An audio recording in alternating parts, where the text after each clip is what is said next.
नमस्कार नीमच टुडे में आपका स्वागत है।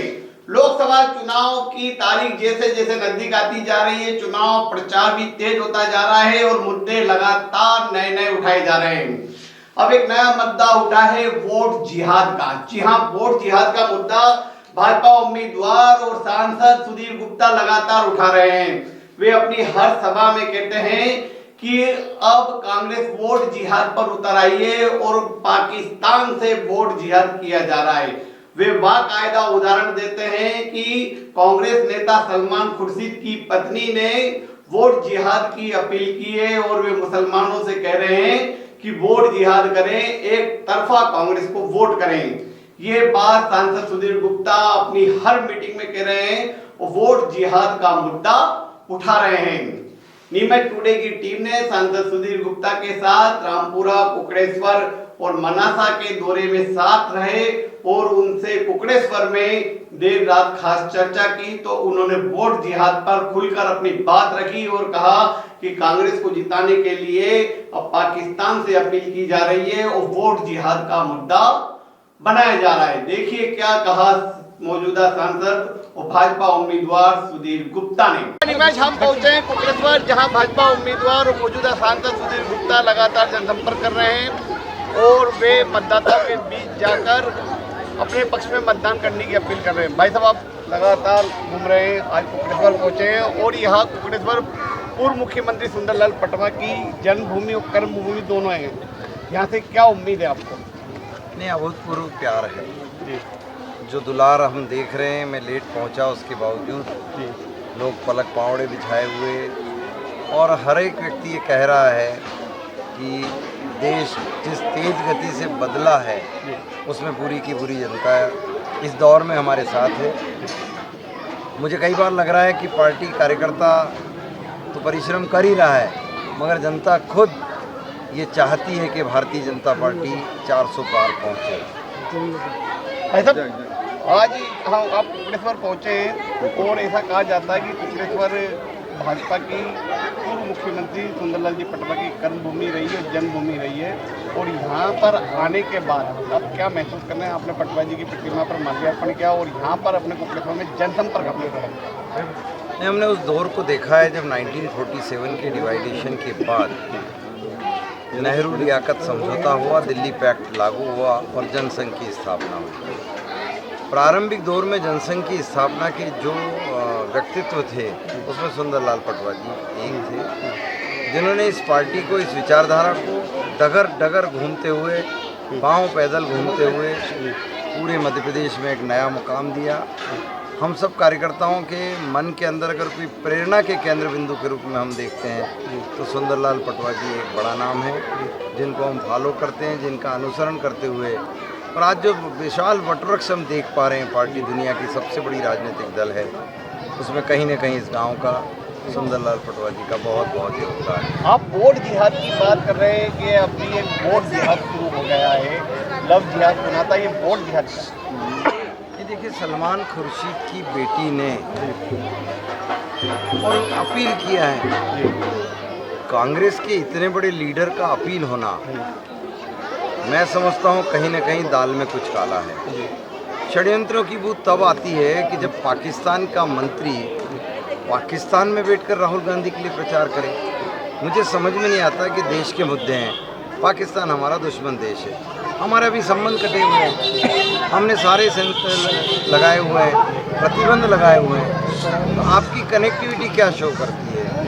मनमोहन सिंह जी कहते हैं संसाधनों पर मुस्लिमों का पहला हक, तो हमने कब मना किया है? सबका साथ सबका विकास, ये हमारा नारा है। और हम एक बात को बहुत स्पष्ट रूप से जानते हैं कि कांग्रेस हमेशा देश को डिवाइड करने के लिए, जनता को डिवाइड करने के लिए काम करती रहती है, कभी जाति की, कभी समाज की, कभी धर्म की, और आज ये हालात कर दिए हैं कि गांव-गांव में कोई एक ऐसा काम नज़र नहीं आता है जो कांग्रेस ने कभी किया। और लोग कहते हैं साहब 10 साल में भारत इतना बदल गया, तो इनके पास जो 50-60 साल था उसका पैसा आखिरकार कहाँ गया, उसके संसाधन कहाँ लगे? अब मैं नीमच का ही नाम लूँ तो 1860 में नीमच का रेलवे स्टेशन बनाया गया था, उसके बाद एक ईंट कांग्रेस ने नहीं लगाया। अंग्रेजों ने नीमच का CRPF विकसित किया, उसके बाद इनके अते पते नहीं थे, ये कहाँ घूम रहे थे भैया? अब इनका एक सीधा साधा सदा सदाया है आरोप लगाओ और भग लो। और जो कांग्रेस के जनप्रतिनिधि नीमच के पर्टिकुलर रहे हैं, उनका डायरी तो खोलो भैया कि तुम अपने कार्यकाल में क्या करने, लोगों के घर में ताका झाकी करो, यही तुम्हारा शायद धंधा रह गया है। वोट जिहाद की बात करो, मुस्लिम भाइयों को डराओ, वो आज हमारे साथ आकर बैठना चाहते हैं, वो देश की मूलधारा में आना चाहते हैं, आप अपने काम धंधे में लगा रहे हो उनको। तो ये घृणित व्यापार है, ये घृणित व्यवहार है, ये कांग्रेसियों का राहुल गांधी से लेकर नीमच तक नजर आता है। भाई साहब, ये चंबल का क्षेत्र है और चंबल चंद किलोमीटर दूर है। आखिर 70 साल बाद आप पानी लेकर आए, जल जीवन मिशन, क्या ये सपना कांग्रेस पूरा नहीं कर पाती? देखिए, हमने एक मिशन बनाकर प्रारंभ किया था भानपुरा से, गरोड, शामगढ़, सुवासरा, कयामपुर, ये होते होते आज रामपुरा में हम देख पा रहे हैं कि मेरे अपने कार्यकाल में, छोटे से कार्यकाल में, नरेंद्र मोदी जी की और शिवराज सिंह जी की कृपा के कारण हम चंबल का पानी अपने क्षेत्र में ला पा रहे हैं, पूरे संसदीय क्षेत्र में। और पूरे संसदीय क्षेत्र की हम कोशिश में है कि एक एक इंच भूमि हम आने वाले सालों में सिंचित करने का प्रयास करेंगे। माही का पानी भी हम जावरा के लिए जुटा रहे हैं और एक हमारा प्रयास है कि हम पीने का पानी प्रत्येक घर तक पहुंचा दें। कुकड़ेश्वर रामपुरा की लंबे समय से मनासा की एक मांग थी कि ये क्षेत्र नेशनल मैप पर आए और आखिरकार हमने भी जिद्द बनाया और हम सफल हुए हैं कि आज चीता प्रोजेक्ट आने के कारण पर्यटन की अभूतपूर्व संभावनाएं रामपुरा के लिए, कुकड़ेश्वर के लिए, मनासा के लिए बचेगी। देश और दुनिया के पर्यटक इस क्षेत्र में सेंचुरी में भ्रमण के लिए आएंगे, ऐसी आशा अपेक्षा के साथ हम इस काम को आगे बढ़ाएंगे। आज दिलीप गुर्जर ने नीमच में प्रेस वार्ता की और कहा कि मैं किसी भी क्षेत्र के साथ भेदभाव और अन्याय नहीं होने दूंगा, सभी क्षेत्र का समान रूप से विकास करूंगा। तो नागदा से भगे क्यों? नागदा की हिस्ट्री बताते क्यों नहीं? नागदा का कारखाना बंद करने के लगातार षड्यंत्र में क्यों सम्मिलित रहे? नागदा में तुम्हारी जिन लोगों से गतिविधि, उनको यहाँ लेकर क्यों नहीं आ रहे हो? वो लोग कौन हैं? तुम उनको क्या बाद में लाओगे? तुम्हारे इरादे क्या हैं? तुम्हारा नेटवर्क क्या है? क्या नागदा के लोगों को पता नहीं है क्या? कितने दिनों से तुम नागदा नहीं थे, फिर लोग क्यों खोज रहे थे तुमको? तुम यहाँ आकर जो बातें कर रहे हो, तुम जिन किसानों की बातें कर रहे हो, उनका हालचाल जरा दिग्विजय सिंह से, मीनाक्षी नटराजन से और राहुल गांधी से एक चिट्ठी ले आओ। अगर तुम राजनीतिक दल में, तुम सरकार में तो पहुँच नहीं पा रहे हो, सरकार की चिट्ठी तो पता नहीं कब लाओगे, तुम इन तीनों की चिट्ठी ले आओ और दिग्विजय सिंह से आके कसम खिला दो कि मैं किसान समर्थक हूँ, मैं अब कभी मंदसौर के किसानों का विरोध नहीं करूँगा, मैं संसदीय क्षेत्र के किसानों का विरोध नहीं करूँगा। अरे भाई, काटने दौड़ते थे तुम तो हमारे किसान भाइयों को, अब बड़ी बड़ी डींगे हाँक रहे हो, समझ में ही नहीं आ रहा। एक और आखिरी क्वेश्चन के ऐसा कहा जाता है कि ये बात बार बार होती है कि गुर्जर बाहुल्य क्षेत्र है, करीब 2,30,000 करीब गुर्जर मतदाता है, जिनके बल पर हमेशा पहले 90 के दशक में गुलाब सिंह गुर्जर आए, फिर अभी यहाँ से नागदा से दिलीप गुर्जर आ गए। तो जातिगत समीकरण हमारे क्षेत्र में रहता नहीं है, इसके लिए गुर्जरों की बात कहाँ से आती है? नहीं, ऐसी कोई बात नहीं आती है। मैं एक बात जानता हूँ कि भारतीय जनता पार्टी सर्वस्पर्शी है, सभी जातियों को समावेश करके चलती है। आज हमारे बंशीलाल जी गुर्जर साहब हमारे साथ सांसद हैं, मैं जीत के जाने के बाद उन्हीं के साथ हम दोनों लोग सांसद यहाँ से जाएंगे मंदसौर से।